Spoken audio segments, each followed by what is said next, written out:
Hi friends, welcome back to Kaushik education hub. So friends, మనకి ఏంటంటే JVD Jagan విద్యాదానికి సంబంధించి జ్ఞానభూమి వెబ్సైట్లో మళ్ళీ కొత్త ప్రాబ్లం అయితే వచ్చిందనమాట. కొంతమంది స్టూడెంట్స్కి ఏంటంటే in eligible and objection raised అని చెప్పేసి స్కాలర్షిప్ డీటెయిల్స్లో సర్టిఫికేట్ వెరిఫికేషన్ స్టేటస్ దగ్గర అయితే వస్తుందన్నమాట. దీని నుంచి క్లియర్ కట్గా అయితే చెప్తాను. ఇప్పటికి వచ్చి ఇంకెవరైనా మన ఛానల్ని సబ్స్క్రైబ్ చేసి ఉండకపోతే వెంటనే సబ్స్క్రైబ్ అయితే చేసుకోండి. ఇలాంటి అప్డేట్స్ అయితే డైలీగా వస్తూ ఉంటాయి. ఖచ్చితంగా లైక్ అయితే చేయండి. ఒక 200 లైక్స్ అయితే టార్గెట్ ఇస్తున్నా. ఇంకా వచ్చేస్తే జ్ఞానభూమికి సంబంధించి ఇప్పటిదాకా చాలా మంది స్టూడెంట్స్కి అయితే ఎటువంటి ప్రాబ్లమ్స్ రాలేదు. బట్ ఇప్పుడు ఏంటంటే కొత్త ప్రాబ్లమ్స్ అయితే వస్తుందన్నమాట. అందులో ఫస్ట్ ప్రాబ్లం ఏంటంటే stage of processing of application దగ్గర OTA pending at district officer అని చెప్పేసి అయితే వస్తుందన్నమాట. అయితే దీనికి ఏం చేయాలంటే మీరు ఏంటంటే మీ దగ్గరలో ఉన్న సచివాలయానికి అయితే వెళ్ళండి. అక్కడికి వెళ్ళి మీరు ఏంటంటే డాక్యుమెంట్స్ అయితే సబ్మిట్ చేస్తే లైక్ ఏంటంటే మీకు ఏంటంటే ఎంసెట్కి సంబంధించి అప్లై చేసింది అండ్ అంతేకాకుండా మీరు ఏంటంటే కౌన్సిలింగ్ సంబంధించి ఇవన్నీ ఉంటాయి కదా. స్టడీ సర్టిఫికేట్ కావచ్చు అండ్ అంతేకాకుండా మీకు ఏంటంటే 2,50,000 కన్నా మీకు ఇన్కమ్ అనేది తక్కువ ఉన్నట్టు ఇన్కమ్ సర్టిఫికేట్.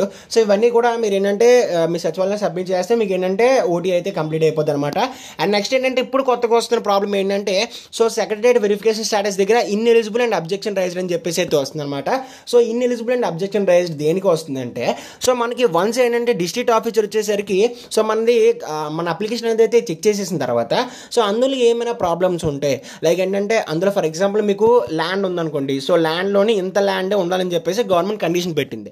అయితే ఈ డిస్ట్రిక్ట్ ఆఫీసర్ వెరిఫై చేసినప్పుడు మీకు ఏంటంటే ల్యాండ్ అనేది అయితే ఎక్కువ ఉందనుకోండి. గవర్నమెంట్ చెప్పిన రూల్ కన్నా ఎక్కువ ఉందనుకోండి. అప్పుడు వాళ్ళు ఏం చేస్తారు, అబ్జెక్షన్ రైజ్ చేస్తారు. అబ్జెక్షన్ రైజ్ చేసి మీరు ఇన్ఎలిజిబుల్ అని చెప్పేసి అయితే చెప్తారనమాట. ఈ ఒక్క కండిషనే కాదు, మనకి ఏంటంటే ల్యాండ్ అవ్వచ్చు లేదంటే అటెండెన్స్ అవ్వచ్చు. ఓకేనా. అటెండెన్స్ 75% అయితే ఉండాలి. డిస్ట్రిక్ట్ ఆఫీసర్ చెక్ చేసినప్పుడు 75% లేకపోతే మీరు ఇన్ఎలిజిబుల్ అని అంతేకుండా మనకి మళ్ళీ అబ్జెక్షన్ రైజ్ చేస్తారనమాట.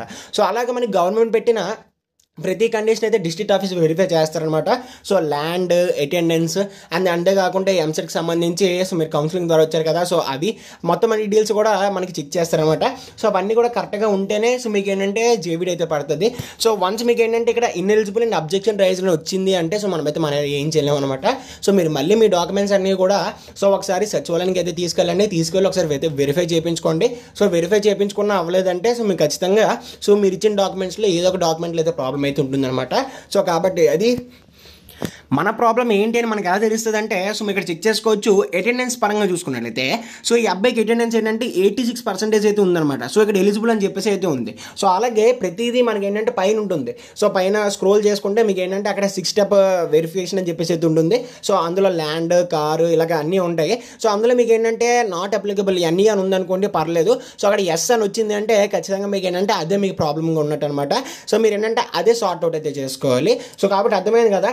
ఎవరికైతే ఈ విధంగా ఇన్ఎలిజిబుల్ అండ్ అబ్జెక్షన్ రైట్స్ వచ్చిందో ఖచ్చితంగా మీరు మళ్ళీ మీ డాక్యుమెంట్స్ అనేవి అయితే పట్టుకొని మీ డిస్ట్రిక్ట్ లెవెల్ ఆఫీసర్ దగ్గరికి వెళ్తే లేదంటే సచివాలయానికి వెళ్తే వాళ్ళు ఏంటంటే వెరిఫై చేసి మీకు జేవిడికి అయితే పెడతారు. ఒకవేళ కానీ మీరు లైట్ తీసుకున్నారు అంటే మీకు ఈ 4 years ₹1 కూడా గవర్నమెంట్ నుంచి అయితే రాదనమాట. కాబట్టి డిఫరెన్స్ వాళ్ళ వీడియో. మీకు వచ్చిన ఏమైనా ఇలాంటి ప్రాబ్లమ్స్ ఏమైనా వస్తే ఖచ్చితంగా నాకు కామెంట్ చేయండి. See next video. Thanks for watching and Jai Hind. తప్పకుండా సబ్స్క్రైబ్ చేసుకోండి.